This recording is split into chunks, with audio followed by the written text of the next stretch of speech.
In 1996, Scholastic began publishing Animorphs. Over the next 6 years, Catherine Applegate and her husband, Michael Grant, under the pseudonym KA Applegate, produced 54 main series books, several spin-offs, and inspired a TV series, graphic novels, and a cult following. We can't tell you where we live. We can't even tell you our last names. But we can tell you our thoughts and feelings on this series, book by book. I'm Miranda. I'm Eddie. And I'm Chris. And we are the Anidorks.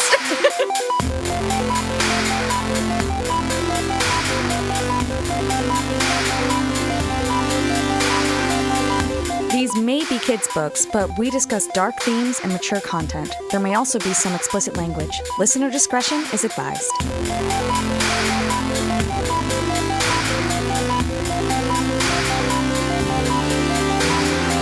Okay, which ghost is on your shirt, Chris? Blinky. So the biology of the Pac-Man ghosts is apparently very interesting.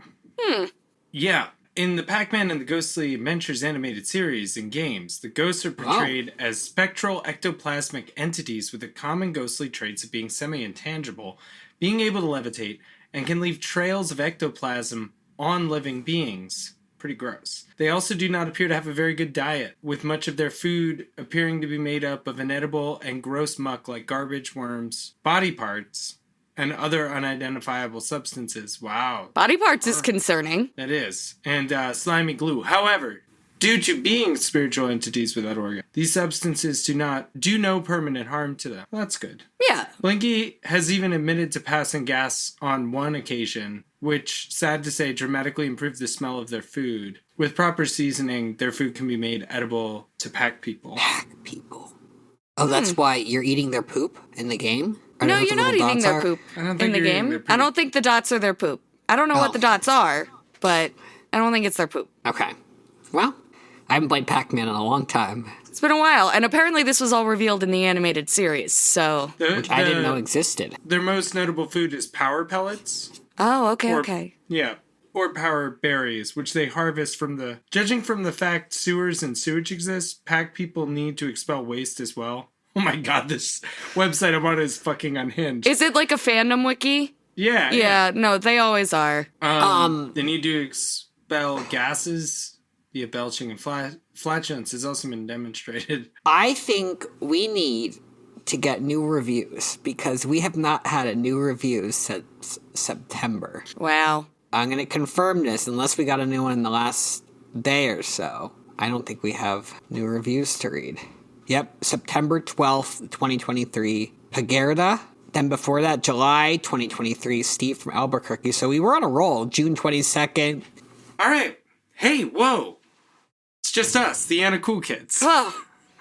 We're all alone. It feels so lonely now.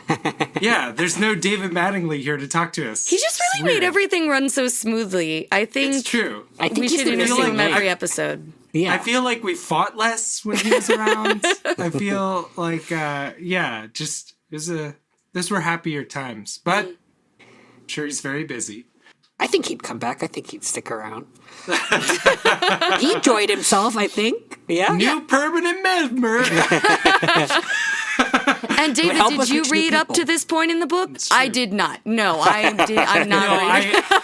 No, I did the covers, and I tend to judge books by them. Well, we could do the next, 14 episodes where we just read them to him and catch him up.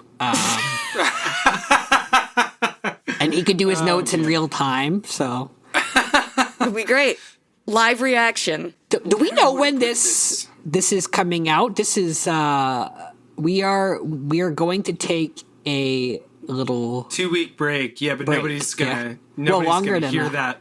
This will come out exactly. This will probably come out. The earliest I could imagine this coming out is the 24th. Is that true? Okay, that's Yeah, because we need to generate more book content, and we want to wait till we have more stuff to release. Yeah. When they're hearing this is kind of like popping in the middle of that break, is what I'm imagining. Yeah. Oh, okay. So you want me to do work on break? No, you're fine. You're fine. Take your time. Do it whenever. No, I'm just trying to understand what that... Are we popping in after a long silence here, or are we... We're popping corn. We're popping corn. I think we're going to pop in after a long silence. Yeah. Hello, new listeners. Hello, new listeners. You found us. Welcome. We trapped you. We trapped you. Oh man, yes. I'm trying to. Are there any traps in the Animorphs? You're in the belly of that thing Visser 3 was once. I'm imagining them like that one activity in the Traders, or like that Ewok trap where they walk onto a net and it ceases them. Oh yeah, and now we're podcasting to them as they're hanging there in the trap. Yes, exactly. Give it away and now. we just walk out with a table and 3 microphones. And they're like, we can hear you just fine. It's like Put headphones in their ears. Yeah. We should do at the live podcast, we should like ask people when we finally do a live event, we should ask people to bring their earbuds so it's a little less awkward. Yeah, no, like, we can't talk to. I can't just talk to a group of people that's not wearing through headphones. Open air. I need it mitigated by some kind of technology. Yeah. I think I know what we might not be able to get David as an additional host, but I think we could just take his laugh from the interview and put it in our episodes. I cannot make a soundboard of David Mattingly's We're not doing a David Mattingly soundboard. That's unethical. So unethical. Or he can just agree, unethical. occasionally disagree, and it's like having a fun. He's in our net. He's our captive We're never audience. going to be able to get another guest because people are just going to be hella paranoid that we'll add them to our soundboard. Which I guess, like... People don't realize that they signed it on the waiver on the way in. Mostly because they didn't sign a waiver on the way in. But it was in there, if you look. It was in there. It was in there. The only way that we won't use it is if you give us a 5-star review and say in the review that you don't want us to use you as part of the soundboard. I don't think asking our guests to leave 5-star reviews is like a winning strategy. I think like we would net 5 new like 5-star reviews a year. We're going to fail forward, okay? We're going to that's right. Fail forward and upwards and onwards. Always twirling and twirling and twirling towards success. So we have a few emails to read from our listeners. Here's the mail. It never fails. It rarely fails. To make me smile. And wag my finger at people who think the post office is a dying entity. Post office was never supposed to make money, folks. Post office was never supposed to run like a business service. Moving on. Just like how libraries were supposed to charge $2,000 a book. Right. That was the original business model, and someone was like, what if they were free? Oh, yes. So we're going to read our first email from We've Sarah. checked out a new email from the library. Subject line, fan mail. Oh, is that how you knew? This is a first time. Yes, that's the only way I knew. Assumed it was hate. Not first time listener, first time writer, first time submitter. What do we say? Yeah. First time writers. Yeah. First time we got an email from this First-time person. caller. Very Thank you. excited. I felt like there was Long time listener, first time caller. Yeah. Yes. Yeah, long time yeah. listener, first time caller. Yeah. I couldn't remember. Now, they did call in on the KA Applegate line, and we're trying to keep that line clear for KA Applegate. But so far, no one's called in on that line. We installed that line So just it was for her. exciting to hear the phone ring. Yeah, but we'll get her eventually.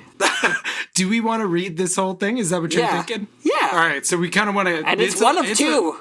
The next one's even longer, so... They're both doozies, so let's maybe we hold our questions to the end? Yeah. All right, cool. Okay, so are we going to do our classic popcorn read? Yeah, Is there any other way? So. Try and fuck me up. Try and popcorn me out of this class. Okay, who wants to start? I'm going to get a fucking check plus. Loved check pluses. Yeah, they were attainable.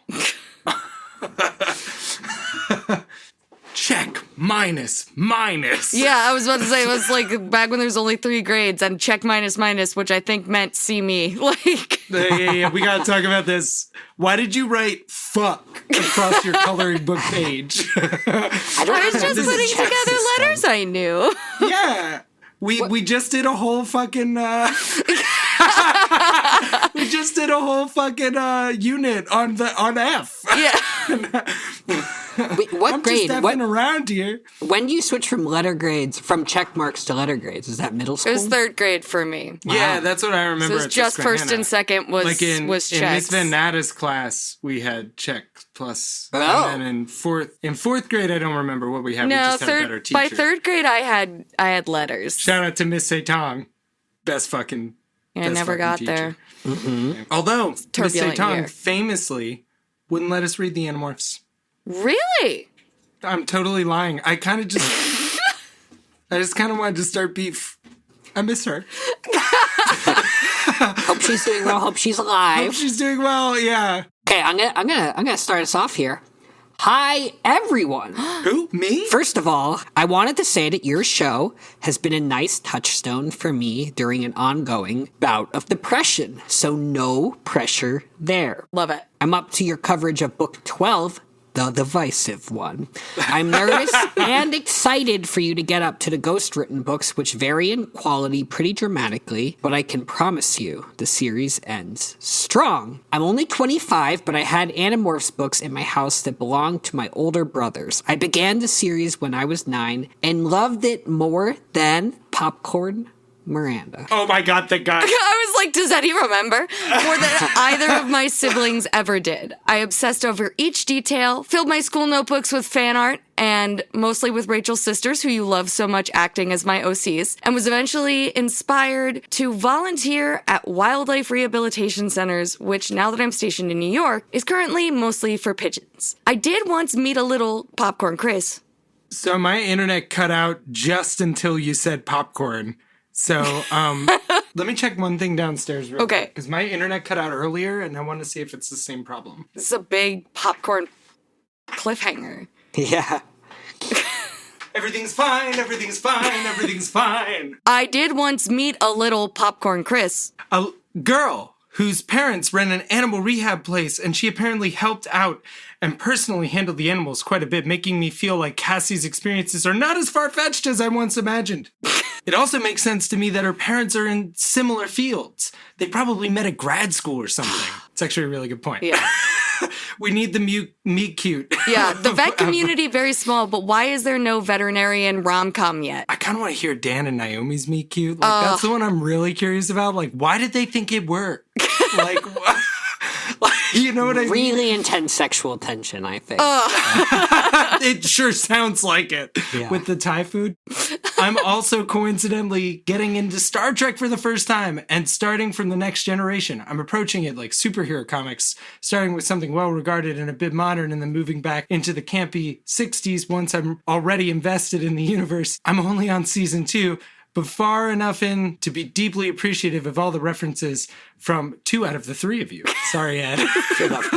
Also, just quick note, Next Gen's pretty campy. It's in also, those first it's couple not seasons. 60s campy, but it's definitely 90s campy. But Gene Roddenberry was on like the first couple seasons. He was, and then he either died or they got rid of him and the show just got way better. Moving on.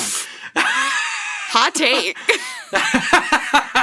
I wanted to share some of my thoughts and give some non-spoiler Popcorn Eddie Answers. As far as the fandom understand things, morphing is not pure DNA. There's some sort of epigenetic component, and then... Okay. I don't know. All right. So some conceptual component to explain the Scholastic mandated skin-tight clothes.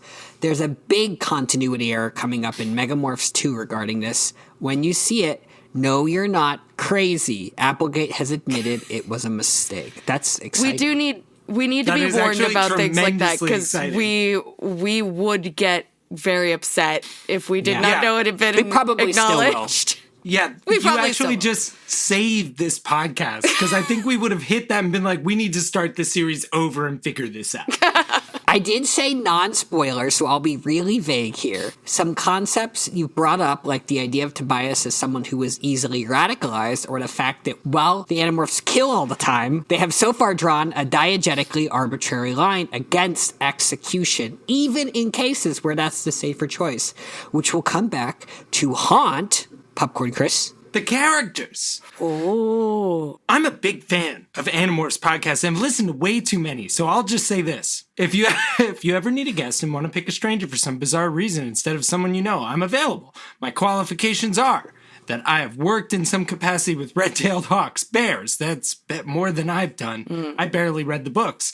Weak-ass black bears, sadly, not brown ones like Rachel. Tigers, again, weak-ass what is this weak-ass stuff? Like any, I don't know if that I I'd come go that across like far. any bear, I'm gonna be like, that's a strong boy. Yeah. That's a strong boy right there. There is a certain level of like, when you see a black bear, they tell you to make yourself big and maybe you'll intimidate it and it'll go away. If you see a brown bear, they're I'm like, just you're saying, kind like- of already fucked. Like Bengals are like the titular tiger. I think of Siberian tigers as like... No, that was a marketing campaign that hit right as you were born and coming into consciousness. But I think that, when you're watching the Jungle Book, like, it's a Bengal. It's a Bengal. Yeah, that's ain't true. it? I think And we have a black bear in Bengal. our yard here right now, and they're pretty Right good. now? Shit. Not Go right interview now at it. this Go moment. interview it. Get out there with the mic. I want an on-location report. I'll try. All right. Anyway, so weak-ass Bengals instead of Siberian boys, and a couple of wolf dogs. Hell yeah. Bears are my specialty. My master's thesis was about the benefits of studying bears more individualistically, like we study most primates. That's really actually, cool. that's really cool. Yeah. To bring up another topic, Popcorn Miranda. You've considered, I actually did once play an Andalite custom build in a one-shot epic level D&D campaign. Wow. I have to make some calls here about how this is pronounced that I do not have the authority to make. Just do your It's best. either Minchamarev or Minchamarev. I can't say for sure. But he goes by Marv. Taishkan. That's a great joke for the zero other Orthodox Jewish listeners out there. He was Shorms with an orc halfling mix who just looked like a dude, which is also a great gimmick. The agreement with the DM was that Marv was a rogue with tail fighting skills, but no access to tech, including morphing ability. Best, Sarah, your resource for bear and bear adjacent information. And also Judaism. It sort of comes up in the series down the line. That's a ridiculously specific last name. That's like I want a whole sentence as a last name. Yeah. With a parenthetical? I would like to have. We've talked about an animal corner before. I think We have. I think we can. I think we can definitely. We'll keep that in our Rolodex. Thank you. For sure. Yes, and thank you so much for writing in. Yeah. Yeah. And also I love the vibe of this email. It's very good. Yeah. I love that you... Yes, Miranda, rank this email. Go through. Just go I love through and fucking my favorite review moments. it. So my highlights would definitely be fan art with what are their names? Sarah and Jordan. That's it. Sarah and Jordan, basically The getting to best be your characters. OCs because Yeah. they're not that well defined in the series. Wait, was it Sarah, or am I just thinking that because this email's from Sarah? Was it Jordan and Taylor? No, I think it's Sarah I and think it's Jordan. We're in- Sarah and Jordan. Is I it? think Okay, so. I feel like I'm losing my Yeah, mind.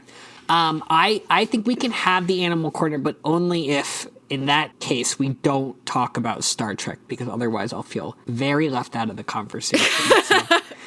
So I already Sarah, feel you're only allowed alienated. to be on for one of your two interests. Yeah. It can either be animals or Star Trek. It cannot be both. We'll start a new podcast with Star Trek and everything. I don't think there were any questions here. No, I would love to know more about Marv, though. Also, I want to know about the information that's adjacent to bears. Like, Yeah. what's next to them? I want to know what's adjacent to bears. Yeah, thank you again, Sarah, for listening. Yes, yeah, and please write in again, and maybe we'll talk about having you on at some point. Yeah, we love doing these mailbag episodes. We absolutely love hearing from anybody and anybody who listens to the show. I wish Mom would write more, but like I get it, she's very busy. I do think we might have the longest emails in any mailbag session in podcasting. I think we have, and I would challenge our listeners to write even longer emails. Yeah, I mean, it took us how many hours to get through a 300-page book? I mean, give us your booking it best. through these Like- emails, yeah, we can do 17 episodes on an email about Animorphs Chronicles. Have fun with the fact that this is my challenge, the fact that we popcorn read our emails. Like, you can give us stage directions. Oh my god. You could do stage directions. You could do footnotes. You could do read paragraph 2 again as an instruction. You can do all sorts of things. Yeah. And you could even you could tell us when the popcorn. Oh, that would be confusing. Yeah. What if somebody writes a Simon Says email where it's like Simon Says popcorn, and then there's other popcorns like through, and you have to I think Simon Says popcorn email. Whoever writes that, I don't know. I mean, you'll win our hearts. But Okay, who wants to start with CJ? We have another CJ email. I want to do this because not the same CJ, but a different email. Got it. Yeah. I want to do this because this is very validating for me. This intro part. All right, here we go. I'm getting into character. I have this whole character I've worked out for CJ. Mm-hmm. CJ. Wow, I really promised more than I could deliver on that improv. Just that. CJ has like characteristics, I'd say, and attributes. Yeah. That's how I describe CJ. Yeah. Things that sort of define CJ in a way, and make them up, but not describe them. Anyway, all right. That was very hard to pronounce, CJ. Been a big day. Hey, Anna Cool Kids.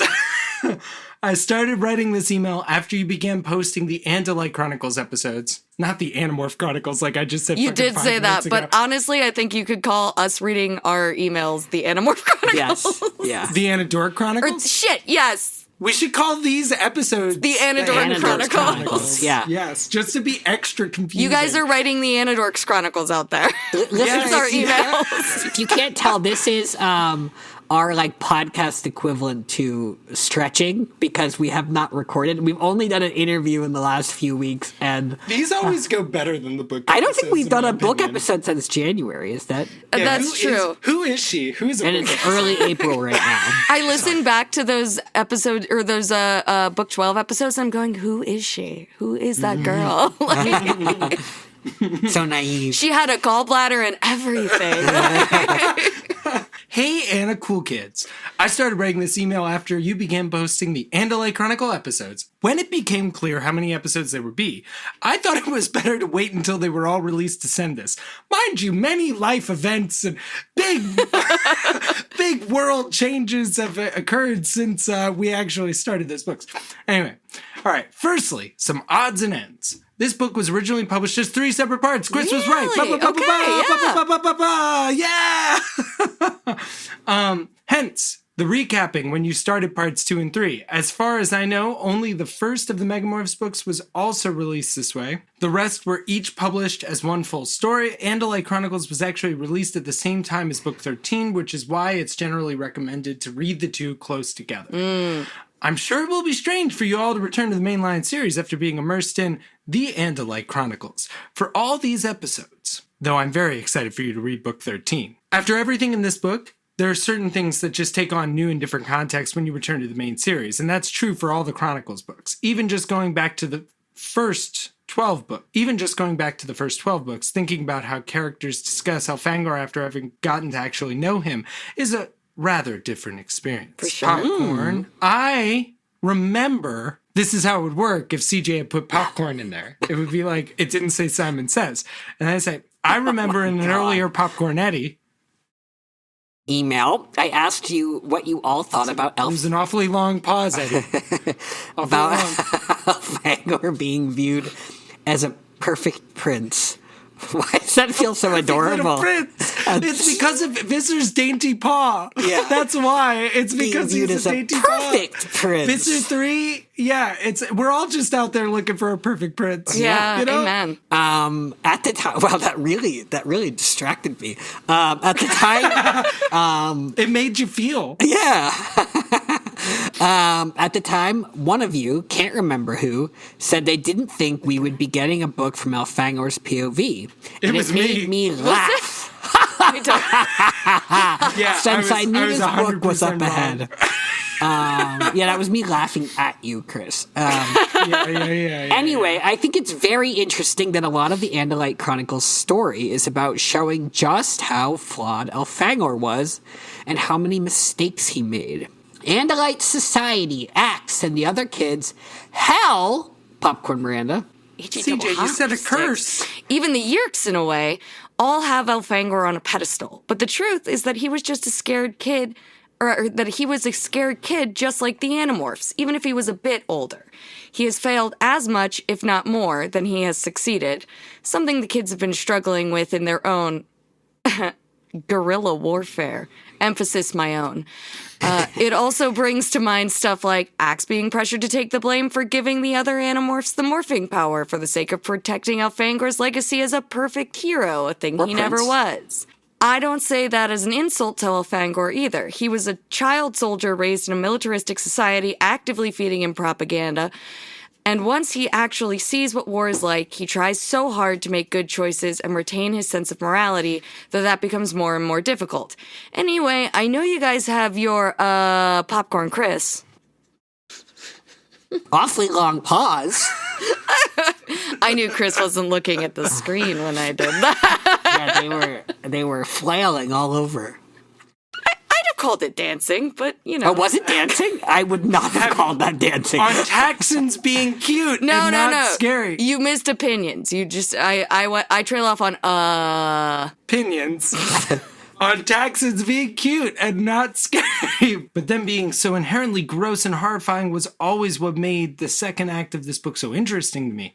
That's a good point. We can kind of we are showing up to this thing with game-breaking energy. It's that's right. A hive of taxons didn't scare us. We thought it sounded adorable. Yeah, we were so ready to go pet everything. They're mountain taxons. Yeah. Taxon Petting Zoo. Taxon Petting Zoo is the name of a drink. When I was a kid, Taxons were easily one of the scariest things in the book so far. I had an experience not unlike Elfangor when I realized that Taxons, despite appearances, are thinking, feeling beings who can choose to fight the Yeerks and deserve to be free. Yes, agreed. I think the book's making the point that Taxons are horrible to look at / want to eat you, but that still doesn't mean they deserve to be enslaved or wiped out by the Yeerks. Is quite incredible. It's a lot of nuance for a kid's series. It's totally true. And not a point a lot of other stories would make, especially ones for children. So for me, them being inherently horrifying rather than cute makes the story stronger and more interesting. Oh, no, yeah. I think objectively that's true. I think we leaned into taxons as cute as a bit and it's unironic now somehow. Well, it's the way they pretended taxons were cute. But it's also I want a Taxon stress ball where you squeeze it and all the little red eyes get big. Wait, I genuinely am confused. What does CJ mean that they're gross and horrifying? They're soft? They bulge in different fun places when you hug them and squeeze them. I love the use of fun in that sentence. I definitely a lot of work there. I definitely am usually on the more than 4 is too many legs camp. I am usually in that camp, so yes. I can get that feeling. Yeah, you know what? How do you feel about Andalites? I will say we got a description. I said more than 4. They have 2 front legs. Those are arms. We got a description in Andalite Chronicles at some point where I realized I had been imagining them smaller than they actually are. They're horrifyingly really large, and I don't actually I think I might be afraid of them actually. So point taken. And he's realizing this as he talks. Of course. I think it's just I too can grow like Elfangor. So. But there is something cute about henchmen. Oh, yeah. And I definitely think their incompetence is vaguely cute, regardless of their actual look. Soft. Why do you think they're soft? Where are you getting that from? I don't think anybody said They're squishy. They're squishy. Oh, okay, you mean that. You mean that. I thought you meant to the touch. And I was like, when did we touch a taxon? I'm just a Taxon salaryman walking around the busy streets of London trying to figure out my life. Rushing to the commuter train. If you're rent. Exactly. I think that was the big moment for us. Was them being really concerned about public transit is when we all turned over. That was when it was oh my God, we can't afford not to side with the Taxons in this economy. Yeah. Popcorn Miranda. Still, Arbron's story in the book is so tragic. We've seen what being trapped in Morph can do to someone with Tobias, and while it's a different situation, we see Arbron facing similar struggles. Him trying to trick Elfangor into killing him is a lot. but in turn, him finding a new reason to fight is very moving. I think his line to Elfangor about fighting for the taxons might be one of the best lines in the series, and it's one that's always stuck with me. Aren't lost causes sometimes the best causes, Elfangor? It stuck with me too. Popcorn Eddie. Yeah, I just want to add, I agree with that, but I agree it's a great development for Arbron, but it happens very quickly. It happens in about 15 minutes.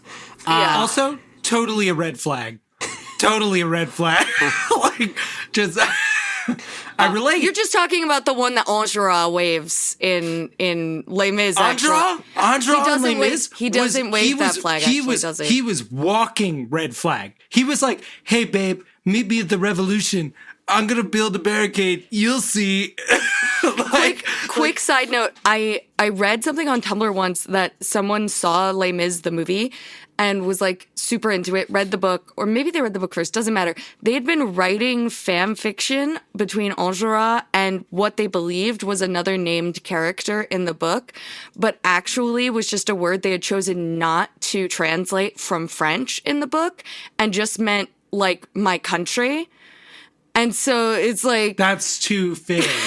That's too perfect. They've been like writing fan fiction between like Enjolras and Montpellier or something like I wish we could like fade you two talking about musicals to the background and I could just talk to the listener about the fact that we don't understand what we're talking about. You weren't just going to play circus music? You don't just have like the little organ grinder monkey going in your brain when we talk?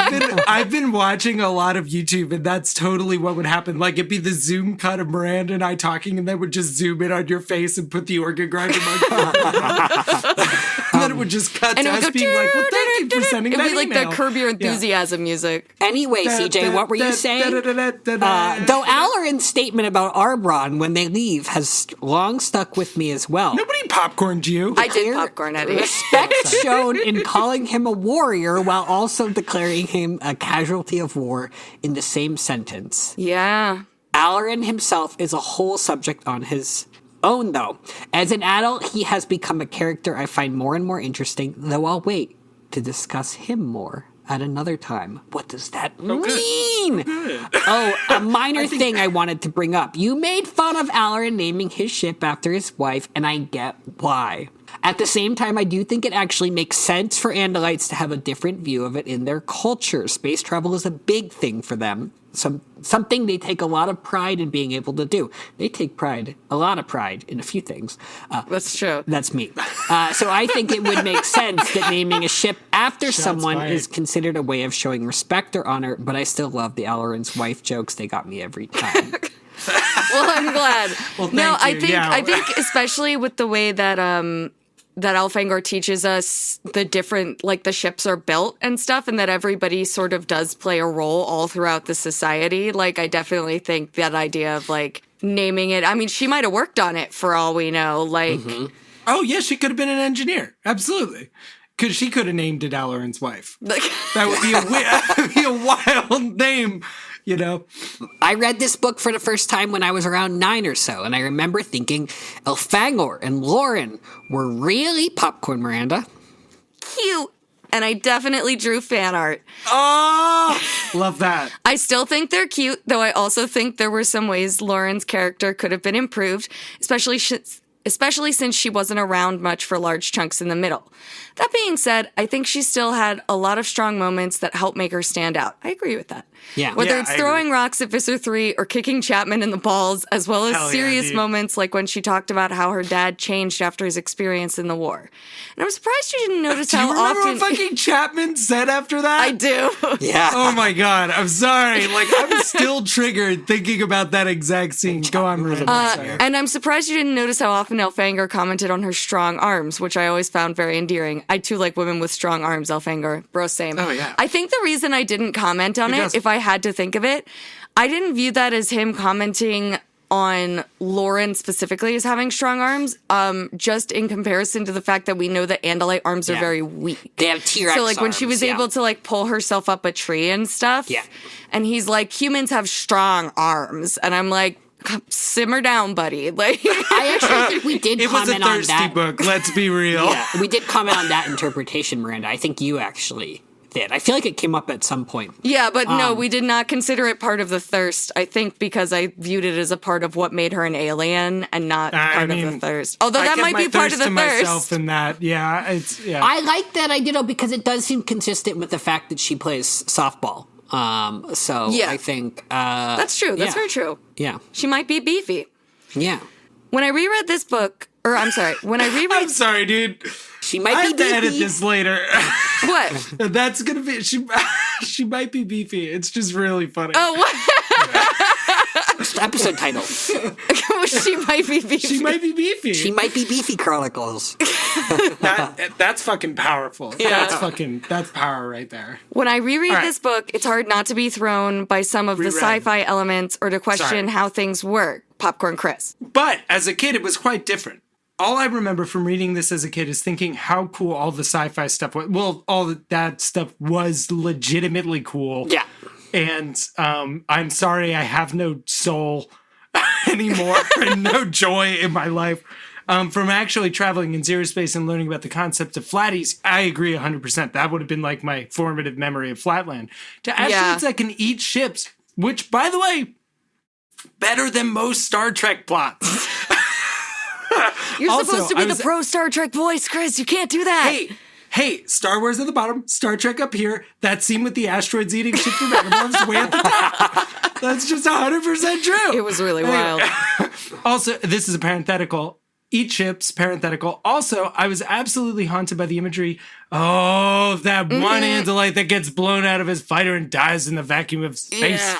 I theorized that many children may have been traumatized by that image. Do you remember that you two were like, this was so terrible, and I was like, what was terrible about it? And you're like... I also brought it up at the wrong time in the episode. Oh, did I you? But preempted it. But it did also turn out that Eddie just didn't know the harsh realities of what it looks like when you die in the vacuum of space. I wasn't traumatized by it in the same way, but maybe as a kid I was. I can't remember. I think you'd remember. Yeah, probably. That's how trauma works. Well, or it'll come back up at the most inconvenient time. Yeah. That's how trauma works. Then there's a moment where Lauren, Elfangor, and not yet Visser 3 form their own universe that's together. And the strange and horrifying things they create in it. It's also kind of beautiful. You know, thruples are big now.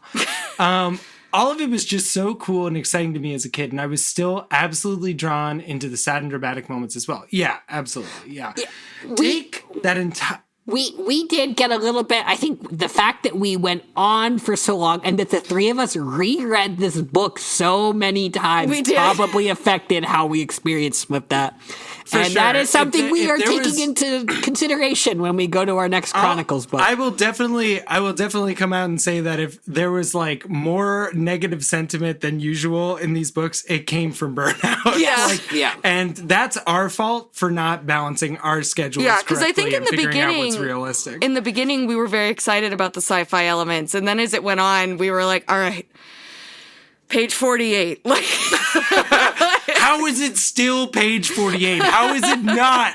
How are we not done with this? I'm sorry, yet? We had to watch several Carl Sagan videos in between each scene. Like, yes, it's true because we were. KA Applegate, like as to reprimand us for how we talked about the book, if she wants to come on the podcast. Daddy Applegate? Did you? I was like, did you just invite KA Applegate on the podcast to neg you? Like, I think that's very consistent with our podcast. Do you think she's tall? Like, BDSM, KA she's Hork-Bajir sized, I think. Lady Dimitrescu. Take that entire sequence of chapters with the elements towards the end. I did really like that. Oh my god, yeah. It was like I just love when Werner Herzog shows up.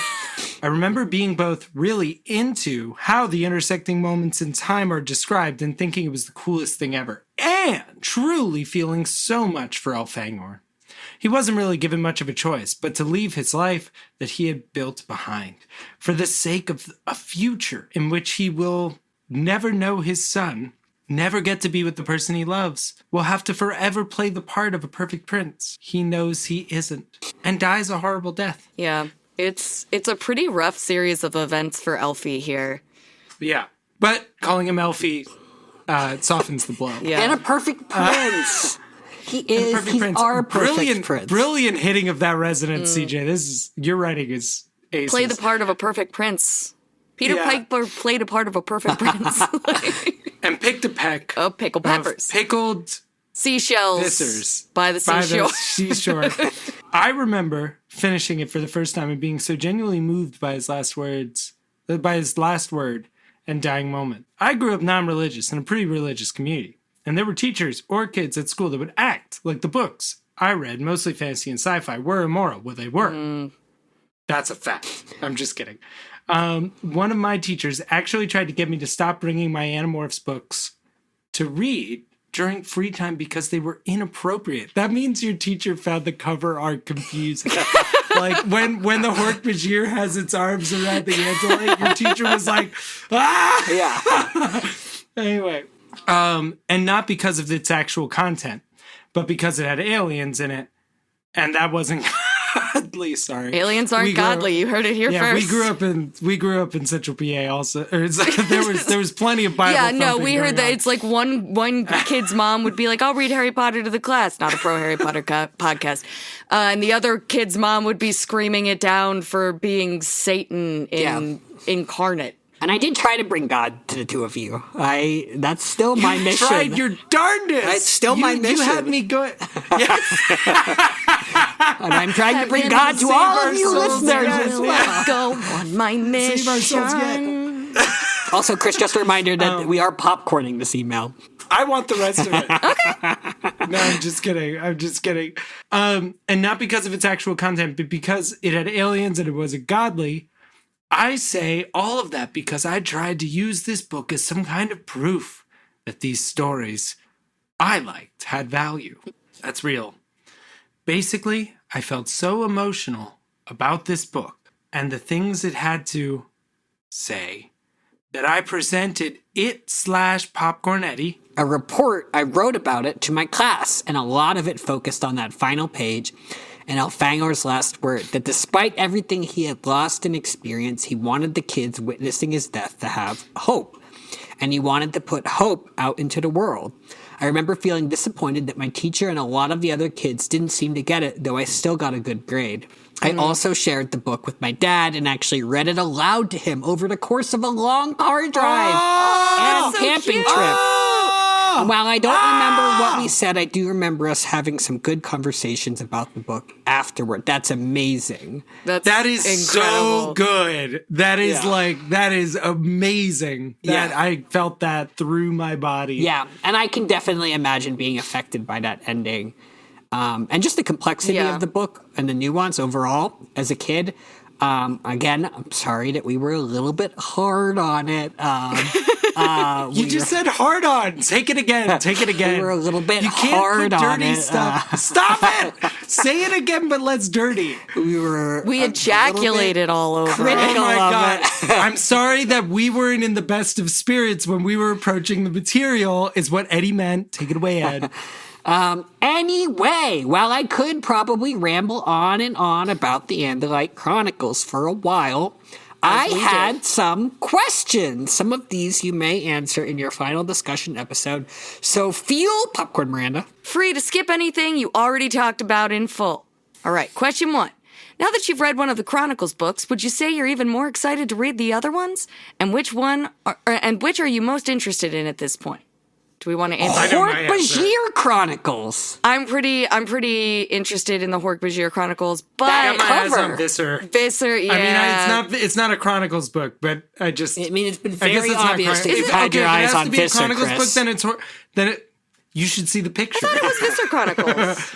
It is. I don't think it is. It's just Visser. Yeah, you might be or something. right. Because you corrected me about it. But if it has to be a Chronicles book, It is yes, just Hork-Bajir, Visser, yeah. 100%. 100%. That cover. That cover. But also just, genuinely excited to read the others. I do feel like a thing happened with reading this book where like the focus of the series is a little foreign to me at this point, and that can like it's like when you like in Gundam you watch mainline series then you watch a mini series, but somehow the mini series equaled the content of the mainline series. Yeah. So it's like in that regard I'm like excited to eat my Wheaties, so to speak, and just get like back to my feet being on terra firma. But other than that, the next time we get an interjection of like another context and another point of view, very excited. Yeah. Yes. And I do think it's worth saying, we are, and this is already very clear to the listener, but we are very excited to get back to our main series books and see the kids again. And I think it's great that we're getting them for a whole season. Notice I said the kids, not our kids. Our kids. No, I was gonna applaud you on it. Wait, did they disappoint you? Yes, You disowned our child? That's my parenting style. Is pretend that they're not my children anymore, and then I can love bomb them when I return to them. But no, I'm very excited for. We are disappointed we won't get Taxon Chronicles. We're also on record of saying that, but Yeah. I think we're going to write Taxon Chronicles. we will be ready for our next Chronicles book when we get to it. I think. Yes. Yes. So Next question. Popcorn someone had. Oh, it's Miranda. it was. I think I was reading Popcorn Eddie. Now that we know Tobias's dad is Elfangor, do you think he will eventually? What? Do you think he will eventually come to know this information as well? Absolutely, right? I think so. Oh my god, imagine the first scene for the first book with Elfangor dying and not giving Tobias any information other than just shouting my son at him over My son! My son! And the kids are like, "What message did he give you?" And he's like, "It's kind of taking a little while to decode." My son! Also, this isn't a question, but I think in an episode at one point you wondered if shipping Tobias and X was popular. And while there are some outliers, this book gives you the answer on why it's not really a thing. Oh! Yeah. Would make X his my uncle. God, Yeah. dude. Wow! Oh my god. Unky X. Okay, yes, now we know. Unky X. Yep. Popcorn. Unky X. Unky X. Unky X. How did we not? Did we talk about that at all?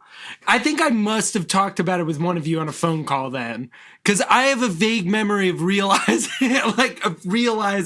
something about that triangle. Yeah, But something maybe- when I first read it, for some reason, it made me think, oh, so Ax and Tobias are like half brothers, or they're like cousins, and I'm like, wait, no, that makes him his uncle. Like, Yeah. That's crazy. Yeah. good I mean, I point, CJ. just read book 13 and I was thinking Unky X the whole time. So It's not any less appropriate than a J-Chil. lot of the other ships. Yeah, exactly. Like, it's like, anyway, moving I on. don't know which ones you might be referring to, but Oh my God, Miranda said it. Don't be I'm dumb. kidding. Popcorn Chris. I don't want to read this anymore. CJ's right. We are stupid.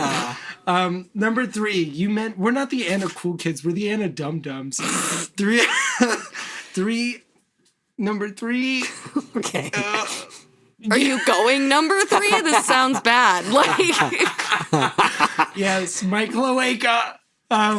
You mentioned while reading a few additional moments where you thought maybe the Ellimist interfered, even though it wasn't stated outright. So I'm wondering if you think there are specific things that have happened in the series that were caused by the interference of the other being. Other being the Ellimist talked about. right, this force of darkness. Oh, the negative. Jacob. Or wait, who's the anti-Jacob? Do they name him? This is gonna Smoke monster. sound really. Oh. I have to really like. It's a Lost reference, Like, listener. I have to didn't like know. put my Nerf nerd your cred on the references. table here. I was enough in the Lost fandom when the last season was coming out that I know that people were calling him Esau because of the biblical twins Jacob and Esau. Yeah. But I don't. Isn't that whole I think his story, name like- may have eventually actually been confirmed to be like Samael, which is like an angel's name or something. Is the story of Jacob, and is it like Okay, can we? someone puts... I don't know the I story. want to talk about the Bible. I don't know All the right. story of Jacob and Esau. Let's do the Bible Hold on next. Yeah. Let's do the Bible. Chronicles. Yeah. The Jesus Chronicles. That's what we call the New Jesus Testament. Chronicles. That's what we call the New Testament. And then the first half is Moses was weird. And then, anyway, you mentioned while reading a few additional moments, blah, blah, blah. So I'm wondering what you think, blah, blah, blah. Interference of the other being the elements. Talk about it. If so, what are some events that you think were caused by this other being? That's a great question. Obviously, dead Paloma. Deadpool Oma. Yeah. No, we know that the Paloma. Ellimist did that. We know that the Ellimist was giving them their Flash future there. That wasn't the Dark Force. Yes, but the Dark Force means killed sure Paloma. Paloma was dead. Okay. I would say the Valik, them chancing upon the Valik and Rachel losing her memory and things like that feel like things. I know that's all megamorphs, but like those feel like things that feel less organic. I felt like the Dark Force was acting through Miranda every time she spoke out against the hoof tongue. Yes, She's trying to fill the listeners' heads with lies. With lies. I think each of us sometimes channels the Ellimist, and each of us sometimes channels the Dark Force. Yes, the angel devil on the shoulder. Yes. We don't know what it's called, right? Great question. Howlers? Howlers. Oh, I thought you were... Well, but like, could that actually be like an indirect? I tied it to the Howlers in my brain, negative? but I don't know Yeah. for sure. Yeah. Because it's like the Pedialites. The Pemalites were defeated by the Howlers, which they Pedialites, said but then just what's killed the others? for The Chi. The Chi. Yes. Oh. Maybe the Chi are I'm like a bizarre casualties. Chihuahua. I know a moment that was definitely manipulated by this Dark Force when it caused our gang to get on that truck ship without a plan, and then the Ellimist had to interfere. No, you're trying to save the reputation of our idiot teenagers with a death wish. But they're just That's true. But that dum-dums. absolutely was just them. And Yeah, dum-dums. they were just big old dum-dums. Yeah. All right, well, and a dum-dums. We'll keep an eye out going forward for this Dark Force, though. Number 4, Miranda. Popcorn. Not sure Miranda. if you've cracked open Berkster. Not sure if you've cracked. Fuck. 4. Not sure if you've cracked. Fuck. Can you read it the No. way you did the first time? Can you read it the way you did the first time? Please, Do it let's the get way. us No, through this genuinely, email. just for me. I'm sorry, CJ. Miranda, can you read this question? I really want to hear the full realization of the voice you did the first time you tried it. Please. No, I'm please Not just sure if do you've it. cracked Erpenberg for teen yet. Keep going, But if you haven't, do you have any predictions for it?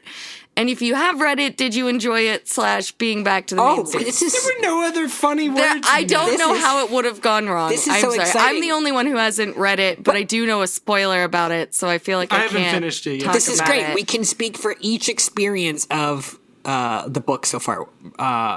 As someone who has read it, Oh no, we should go the other way around. Yeah. Miranda should start with no knowledge, then go to me, who's in the middle. I do maybe know a massive spoiler about it, though. So I don't know that I mean, I haven't cracked it at all. It's a Tobias book, so we're getting Tobias. Mm-hmm. I want more of his internal struggle. I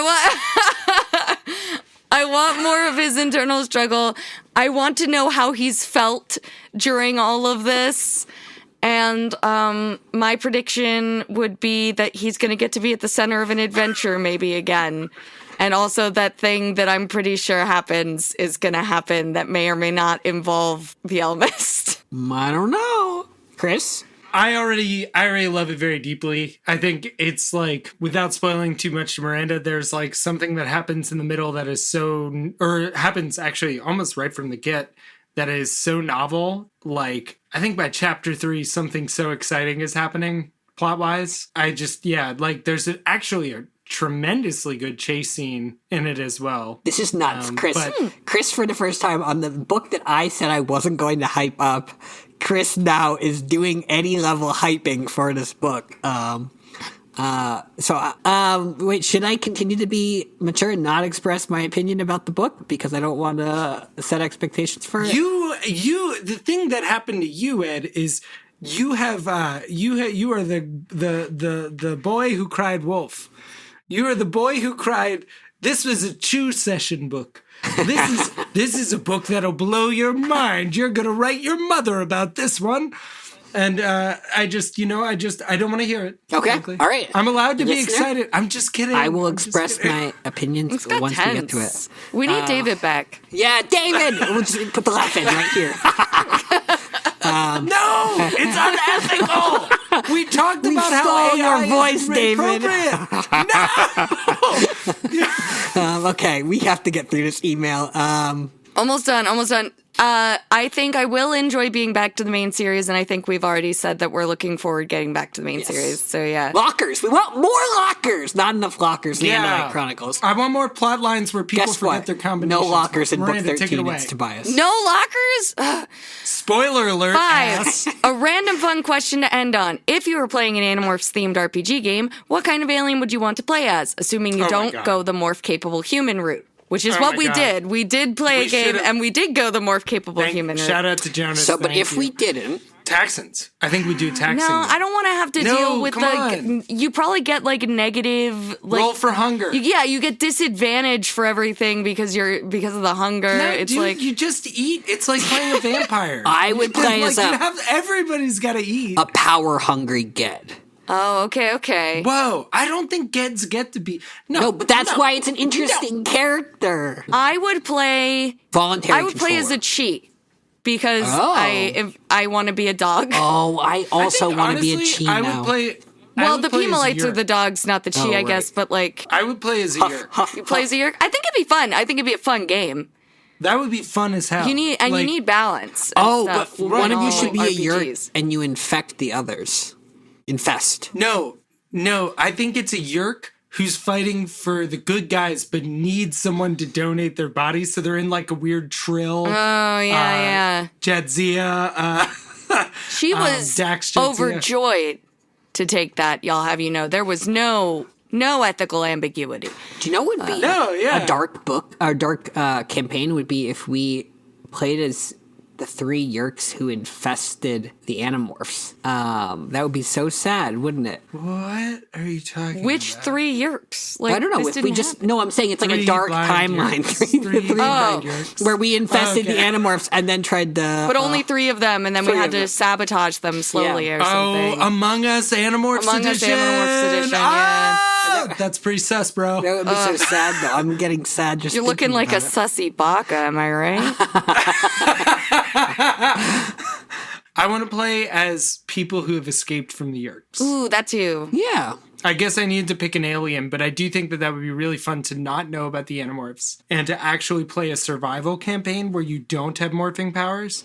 I think that would be like tremendously fun to solve the Yerk invasion from the human perspective. Yeah. It would look like a bad episode of the X-Files in that it would seem a little right-wing because you'd be like a conspiracy theorist and you'd be like kind of like blah, blah, Oh blah. man, but there's like no good way to make that happen now that you've said it, but that would be so sick to write a campaign that was investigating and then slowly more and more information reveals think- that you're just in the Animorphs universe. Yeah. Yeah.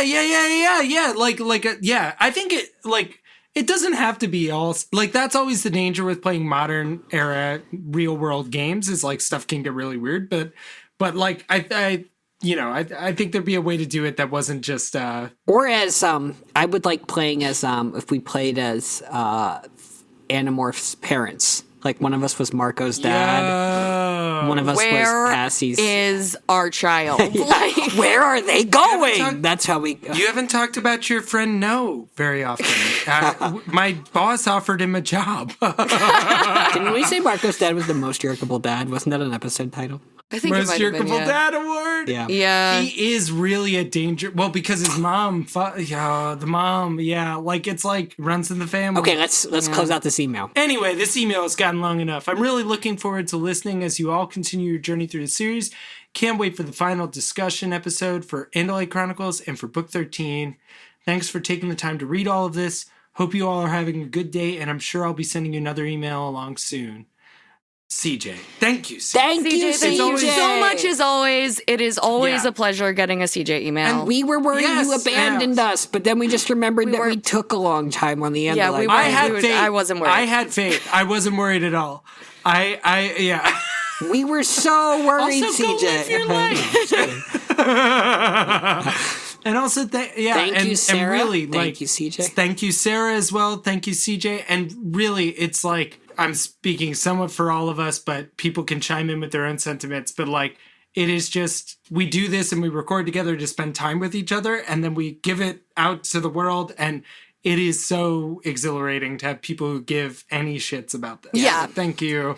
Yeah. Making one person happy is always like a very exciting thing. And Well, I think we're making at least like 7 people. I know. And like, that's the thing about a podcast though. You can't see it on the other end. So we especially appreciate when people do write in and leave 5-star reviews. Yes, one way That's to also let us good. know that we're making you happy or not making you happy. If you leave a 1-star review, no, we won't read that. We can't incentivize that. No, but if you leave a 5-star we can't. review with We your can't. complaints, A 1-star review and you'll get an angry we email won't- from me. You could write a 1-star review with your complaints, but we wouldn't be able to hear it. The only way to Right. make it loud So if enough you- to reach our ears is if it's With 5 all stars. the power of all 5 stars. Yes. Yeah. And I'll form the head. You can make us say whatever you want except slurs. I'm putting that boundary out there now.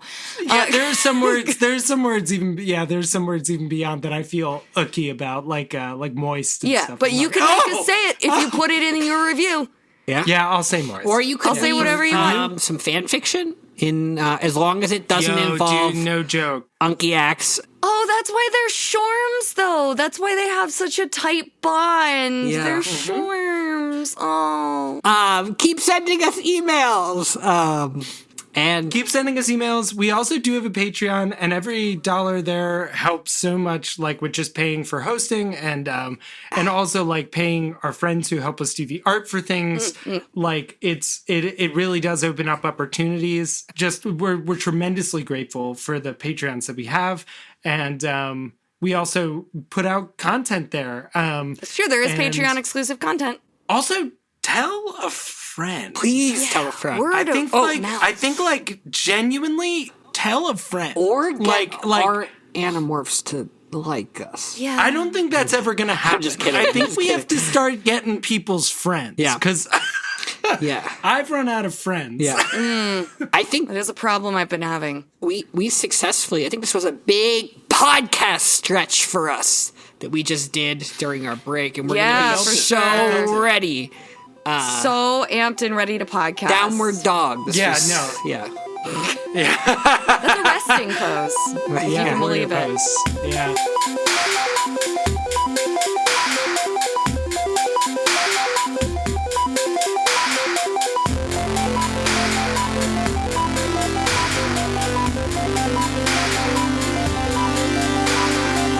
Thanks for listening to Anidorks. We'll be back soon with lots more to say. Until the Andalites return, or at least until next time.